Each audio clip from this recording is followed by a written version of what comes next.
American CEO of Barclays, Jes Staley, resigns after probe into Epstein ties, which, by the way, Epstein totally did not kill himself. But either way, the amount of top business owners or very wealthy individuals or influential people tied to Epstein is going to be nuts, right? And if they ever, if the government actually ever releases what Epstein ended up actually having on all these people, it will probably affect the world in a lot of different ways, which they probably will never actually end up releasing any information. But either way, it's going to be very interesting to see what actually ends up happening. So, the American boss of one of Britain's biggest banks announced his resignation on Monday following an investigation into his ties to the late Jeffrey Epstein. Barclays and its chief executive, Jes Staley, 64, learned the preliminary conclusions of the investigation by Britain's Financial Conduct Authority and the Prudential Regulation Authority on Friday evening, the bank said. In view of those conclusions and Mr. Staley's intention to contest them, the board and Mr. Staley have agreed that he will step down from his role as group chief executive and as a director of Barclays, the bank said Monday. It should be noted that the investigation makes no finding that Mr. Staley saw or was aware of any of Mr. Epstein's alleged crimes, which was the central question underpinning Barclays' support for Mr. Staley following the arrest of Mr. Epstein in the summer of 2019. So the board is disappointed at this outcome. C.S. Venkatrakrishnan, the bank's former head of global markets, will take over as chief executive immediately, the bank said. Barclays paid Staley, who became CEO of the bank in 2015, almost $5.5 million in 2020. According to the bank's annual report, and the bank said Monday he will continue to receive his current fixed pay of almost $3.3 million per year until October 2022. He will also continue to get his pension allowance of more than $160,000 until then, and the bank will pay for his repatriation to the U.S. Hey, I'm not really going to comment about his ties to necessarily Epstein, but let's just say that you were relieved from your job and you were still getting paid millions of dollars a year and you got a pension allowance of $160K. Okay? Is that really that bad of an outcome, right? Because basically now, for basically a year and a half roughly, right? Or really just a year, right? You can pretty much basically do nothing and still make millions of dollars, right? You can literally just sleep every single day, sleep in, and make over $3 million in a year. Just imagine if you could do something like that. The amount of money in banking is absolutely insane. So no decisions have yet been made in respect of any further remuneration payments to be made to Mr. Staley, the bank said. So they haven't even decided yet if they're actually going to if they're going to pay him even more money for basically letting him go. Absolutely insane. So you got the Staley guy, you got Epstein, I think that's Bill Gates, and you got two other dudes that I don't really know. Crazy. So Staley previously insisted, oh no, they actually say it. So James Staley is from the left, right? Lawrence Summers, Jeffrey Epstein, Bill Gates, and Boris Nikolic, right here, Boris Nikolic, at Epstein's Manhattan house. So Staley previously insisted he only had a professional relationship with Epstein, but maintained contact with him for several years, even after Epstein was convicted of, doing things with people. So Barclays said it challenged Staley over his ties to the perverted money man in 2019 when the Epstein scandal blew up. Okay? Now, this one says that he ultimately hanged himself, but I mean, let's be real. Epstein probably did not actually hang himself. So the information Staley provided about his relationship with Epstein was used to defend the banker in an initial investigation by the FCA. But the PRA joined the investigation in 2020 and challenged the way Staley had characterized his relationship with the disgraced financier.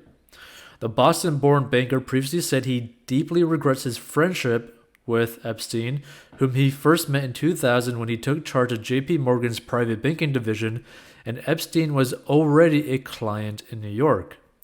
The relationship was maintained during my time at JP Morgan, but as I left JP Morgan, the relationship tapered off quite significantly, Staley previously said. Staley said he lost his last contact with was in the summer and autumn of 2015, 7 years after Epstein was, doing the stuff. The banker has insisted he had no further contact with after joining Barclays as CEO in December 2015. Obviously, I thought I knew him well, and I didn't, Staley told reporters in 2020. For sure, with hindsight, with what we know now, I deeply regret having any relationship with Jeffrey. So here's the thing. He could be severely tied to him. He could not be. That's not really the interesting thing about this. I find it interesting that you have someone who basically got fired and yet is still making millions and millions of dollars, even though basically he got fired. Like, imagine anyone else being in that situation where you could literally get paid millions of dollars for getting fired. Like, that is so uncommon in every industry. And yet for like basically banking, oh yeah, we're going to fire you, but also we're going to give you millions of dollars. So don't worry, you're still going to get millions of dollars. You don't got to do nothing. You could just sit on your butt, but you're going to get millions of dollars, right? So if someone were in a similar situation, not getting paid millions of dollars, but basically, let's say that you were going to get fired and you were going to get a pretty nice chunk of change, which can sometimes happen if you were like, there's like a merger or something like that and you get let go. Sometimes you'll end up getting like an offer of like, hey, can you just like retire early or like leave early so that we don't necessarily have to fire you, but here's like a severance pay in a sense. It's a nice chunk of change sometimes, right? If you're in that situation, what you need to do is these following things, right? Number one, make sure you have like kind of like a starter emergency fund. I'm talking maybe more like, like 2K, might be 5K, really depends on your personal life situation, what you feel safe with, right? To where you can feel confident in moving on to like another level. So the second thing is to start paying off all of your debt, right?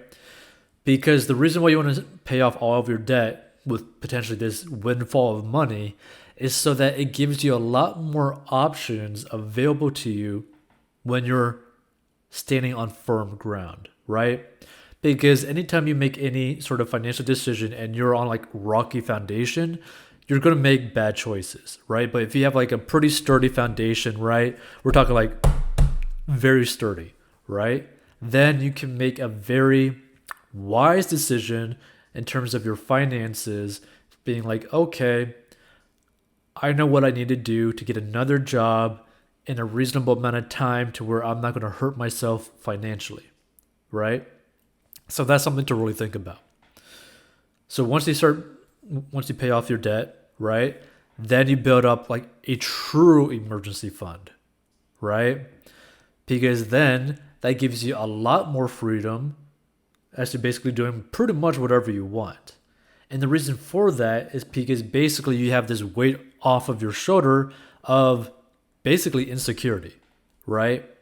Basically not feeling safe, right? Because a lot of people go through their lives with a lot of stress, a lot of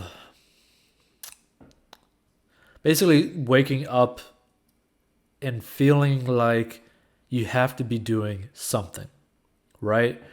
Like a lot of people have a lot of stress, a lot of depression, and a lot of it can be alleviated by eliminating pretty much all financial stress, right? Now, it's going to be hard for a lot of people to get to this point, but I'm just saying, like, if you're in the situation where you get a massive windfall, this is what you should basically be doing. Then after you get this emergency fund built up, right? And we're talking like, at minimum 3 months, more like 6 months, but hey, you could even have a year if you really want to, if that's going to make you feel safe.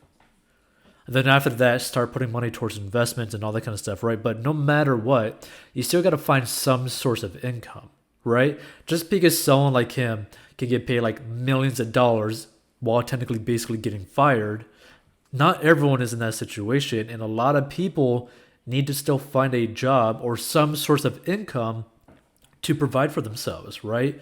But the main reason why you want to basically do what I said is basically get rid of any debt that you have and have an emergency fund is so that one, you can feel safe, and then two, you could end up basically spending time finding a job or business that you actually like to do, that you can see yourself doing for a very long time, that may not necessarily pay as much as your previous job paid, right?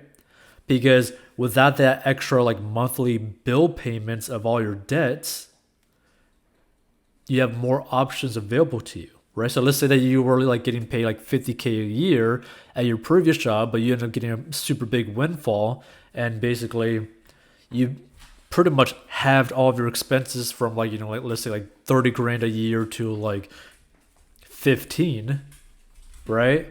Now you could actually end up working a job only paying like 25, 30K a year and still be safe in a sense, because you don't have that debt payments that you got to make every single month. Like, it frees you up. It's kind of like a situation where you're basically putting yourself where you could be financially retired in a sense, so that you have more options available to you to basically do what you want to do in your life because you want to do it and not necessarily because you have to do it, right?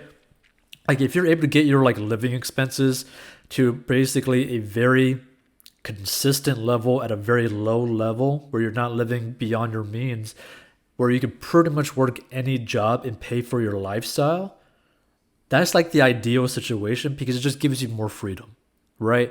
My whole thing is to get people to have more freedom and more choices available to them so that they can live the life that they actually want to live and not be forced to live a certain way because they have to simply keep up with the payments in their life. Because that's just basically like you're being a slave to companies.